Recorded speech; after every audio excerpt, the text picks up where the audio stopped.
আসসালামু আলাইকুম। আমার আজকের ভিডিওটা গৃহিণী মা বোনদের জন্য। গ্রামে যারা বিশেষ করে লাকড়ির চুলায় রান্না করেন, তারা রান্নার পরে এই চুলা থেকে কয়লাগুলো তুলে রাখবেন। তুলে একটু পানি ছিটকা দিয়ে রাখলে আপনার ওই একটা ছোট আকারের বস্তা বা পাত্রে কয়লাগুলো সংরক্ষণ করবেন।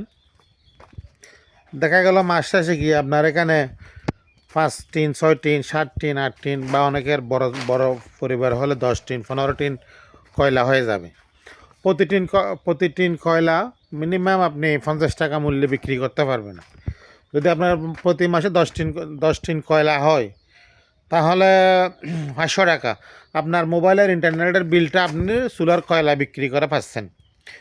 এখন আপনি যদি সে কয়লাগুলো না তোলেন, দেখা গেলে এগুলো ছাই হয়ে যায়, ছাইগুলো বাইরে ফেলে দেন, আপনার কোনো উপকারে আসে না। বরঞ্চ কয়লা যেমন সংরক্ষণ করতে যেই সময়টা যাবে, আপনার ছাইগুলো চুলার থেকে তুলে বাইরে ফেলতেও আপনার একই সময় যাবে। সুতরাং এই ছাই না করে কয়লা আকারে রেখে দিয়ে একটু পানি ছিটাই দিয়ে যদি সে রেখে দেন, মাস শেষে দেখা গেলো আপনার এক বস্তা কয়লা হয়ে গেছে। আপনি মিনিমাম 500 টাকা, 700 টাকা, 800 টাকা মূল্যে এক বস্তা কয়লা বিক্রি করতে পারবেন। আর যারা কামারি আছে, তারা আপনাদের কারোর মাধ্যমে একটু একদিন খবর দিলে হবে, আর পুরো বছর খবর দিতে হবে না। খামারিরা যাদের মুরগির খামার আছে, তারা খুঁজে খুঁজে আপনার বাড়ির থেকে কয়লাগুলো সংগ্রহ করে নিয়ে আসবে। সেটার দুইটা আপনার উপকার হচ্ছে, আপনি প্রতি মাসে 1,500 টাকা যদি লাকড়ি ব্যবহার করেন, তাহলে 500 টাকা যদি আপনি কয়লা বিক্রি করে পেয়ে যান, তাহলে ওই 500 টাকা দিয়ে পরবর্তী মাসে আপনি আর 500 টাকা, তার পরবর্তী মাসে আরও 500 টাকা, 3 মাস অন্তর অন্তর আপনার 1 মাস লাকড়ি ফ্রিতে জ্বালাইতে পারবেন। প্রতি 3 মাস অন্তর অন্তর যদি আপনি ফ্রিতে লাকড়ি জ্বালাইতে পারেন, তাহলে সেটা আপনার জন্য একটা অর্থনৈতিকভাবে লাভবান হবেন।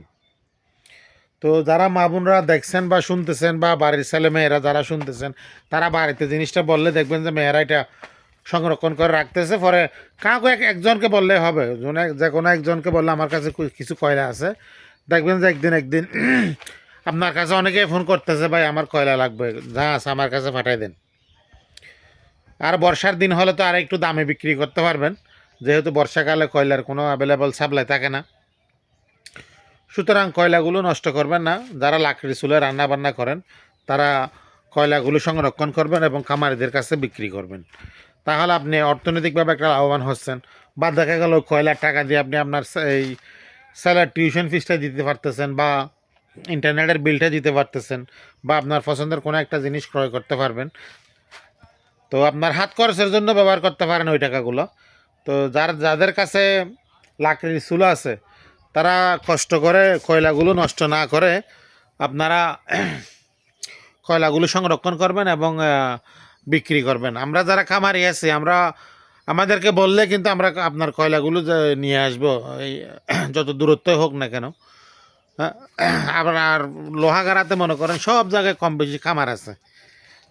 যে যার এলাকায় খামারিদের সাথে একটু একবার যোগাযোগ করলে হবে, প্রতি বছর যোগাযোগ করার দরকার নেই। আপনি একদিন খবর দিলেন যে আপনার কাছে 10 টিন 5 টিন কয়লা আছে, দেখবেন যে প্রতি মাসে এসে আপনাকে ফোন করে জিজ্ঞেস করবে, ভাই আপনার কাছে কয়লা আছে কিনা।